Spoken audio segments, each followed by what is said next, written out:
전신 마취처럼 아이의 의식을 잃게 하는 것은 아니기 때문에 수면 마취 전, 후 또는 마취 중에 말씀을 하실 수도 있습니다.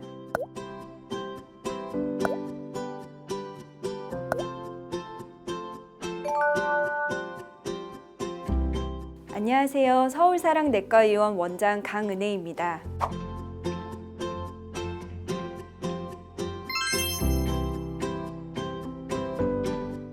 위암은 우리나라 암 발생률 남녀 합쳐서 4위, 대장암은 3위로 되어 있습니다. WHO의 보고에 의하면 3분의 1은 사전에 예방할 수 있고 3분의 1은 조기에 발견해서 쉽게 치료가 가능하고 3분의 1은 또 충분히 통증을 완화하는 치료를 할 수 있다고 되어 있습니다.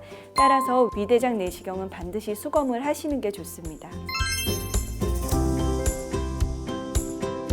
위내시경은 검사 전 8시간 금식하시면 검사가 가능합니다. 하지만 대장내시경은 더 금식을 길게 하셔야 하는데요.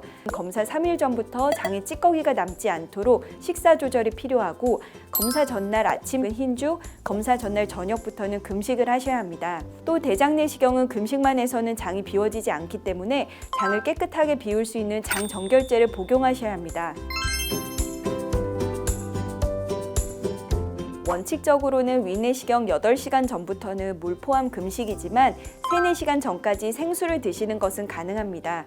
대장내시경 같은 경우는 검사 4시간 전 2차로 장 정결제를 복용하시기 때문에 검사 약 3시간 전까지는 맹물을 마시게 됩니다.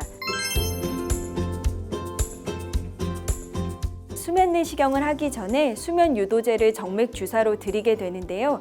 대표적인 2가지 약제가 프로포폴, 미다졸람입니다.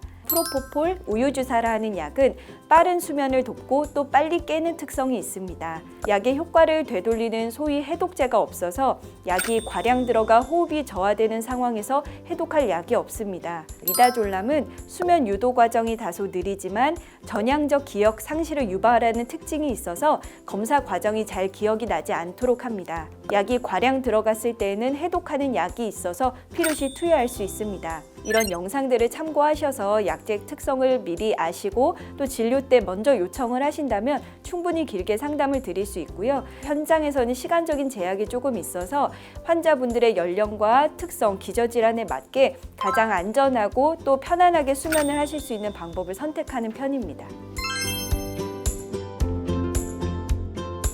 위내시경을 받으셔야 하는 간격과 대장내시경을 받으시는 간격이 차이가 있어서 위내시경을 할 때 매번 꼭 대장내시경을 같이 하실 필요는 없습니다. 40세 이상에서 국가공단검진으로 2년에 한 번은 위내시경을 받도록 권유드리고 있어서 위내시경은 2년 내지 내시경 소견에 따라 1년 간격으로 하시는 게 좋고 대장내시경은 용종, 선종의 유무와 개수, 크기에 따라 다음 검사 간격이 1년, 3년 내지 5년 등으로 개별적으로 정해집니다. 20대 또는 30대에는 실제적으로 위암이나 대장암의 확률이 그렇게 높지는 않습니다. 하지만 위대장암에 가족력이 있거나 다발성 용종의 가족력이 있는 경우는 개개인에 따라서 젊은 연령에서 검사를 시작하시는 것도 권유를 드리고요. 평소에 변보시기 불편한 증상이나 만성적으로 설사, 복통 등의 증상이 또 있다고 하시면 충분히 더 어린 나이에 시작하시는 것도 한 가지의 방법입니다. 장정결제 자체는 실제 장에 꽤 자극이 되는 물질이고 간혹은 드물지만 장정결제 자체만으로 장염이 유발되는 환자도 계십니다. 그래서 그런 근거가 없는 치료 목적으로의 장정결제, 그것은 특별히 권유드리고 싶지는 않습니다. 전신 마취처럼 아이의 의식을 잃게 하는 것은 아니기 때문에 수면 마취 전, 후 또는 마취 중에 말씀을 하실 수도 있습니다. 다만 대개는 약간 술에 취한 것처럼 알아듣기 어려운 말씀을 하시는 경우들이고 수면 중에 비밀을 말하게 된다거나 이상한 소리를 하게 되는 일은 거의 없으니 걱정하지 않으셔도 됩니다.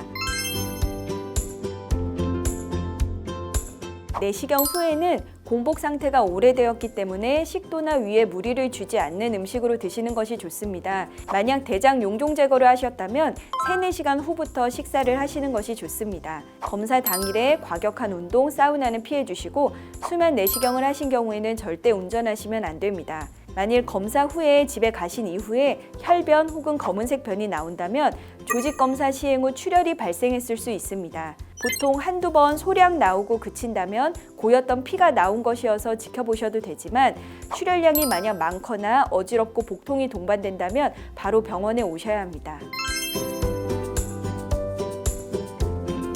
장이 굉장히 예민해져 있기 때문에 술을 드시면 점막이 더 자극되어서 설사 또는 혈변을 유발할 수 있고 구토하시면 식도에 손상이 갈 수 있기 때문에 술은 안정될 때까지 피하시는 게 좋겠습니다. 건강검진을 받는 그 자체보다 결과를 확인하고 정확히 해석한 다음 앞으로 내 건강관리 계획을 잘 수립하는 것이 무엇보다 중요합니다.